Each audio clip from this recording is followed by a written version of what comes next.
Piscitelli. You know, research tells us that as students make connections between what they read in their textbooks, what they hear and see in a classroom, and what they experience in their lives, they have a better chance of learning. Now, note-taking in the classroom is one way to help build connections. But if we want to really make the most of those notes, we have to go a step further, and that is we have to do some active learning outside of the classroom. Now, many times students have heard, review your notes as soon as you can after class. That many times just leads to a very passive activity, which is to open the notebook, look at the scribblings on the page, and then close the book. What I want to do is I want to propose two strategies that you can use in the classroom and actually in the world of work as well to help you make more sense and more connection with what you're hearing and seeing in the classroom.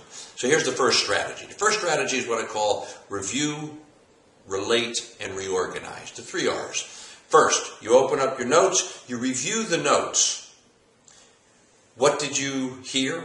What do you have on the paper? Do you need to correct any of the wording? Do you need to fill in some thoughts? Maybe you need to highlight what you've been reading and what you've been taking notes about. Second, relate. Can you relate the information to textbook readings, to previous day's notes, to something that happened in class? So you got to relate.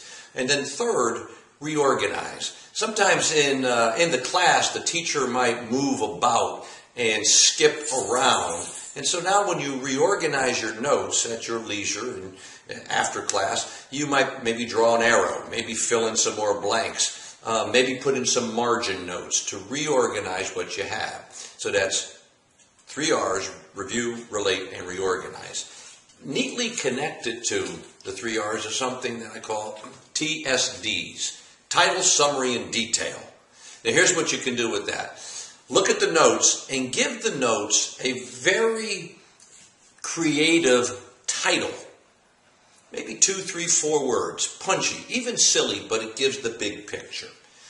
Summary, and I think this is the most important. Can you summarize your own words what the notes are about? And then third, details. Can you pick out what you consider to be the most important details? Maybe 3 important details that connect to the summary. TSD, title, summary, details. And you know, all of this does work in the world of work also. Consider these examples. You get a project report, a progress report from your supervisor for the past quarter. Well, with TSDs, you might be able to very quickly organize that and understand it in your words. Maybe you need to provide a rundown of how a new project connects with current initiatives, goals, and missions for a team. Review, relate, reorganize. Maybe you need to do something to show how the marketplace has changed, or how a new product or service connects with the marketplace and the needs of clients. You can use the review, the relate, and the reorganize strategy as well as the TSD strategy. So remember, whatever you're doing in the classroom, make it a whole strategy by also doing something outside of the classroom. Choose well, live well, be well. I appreciate it. See you next time.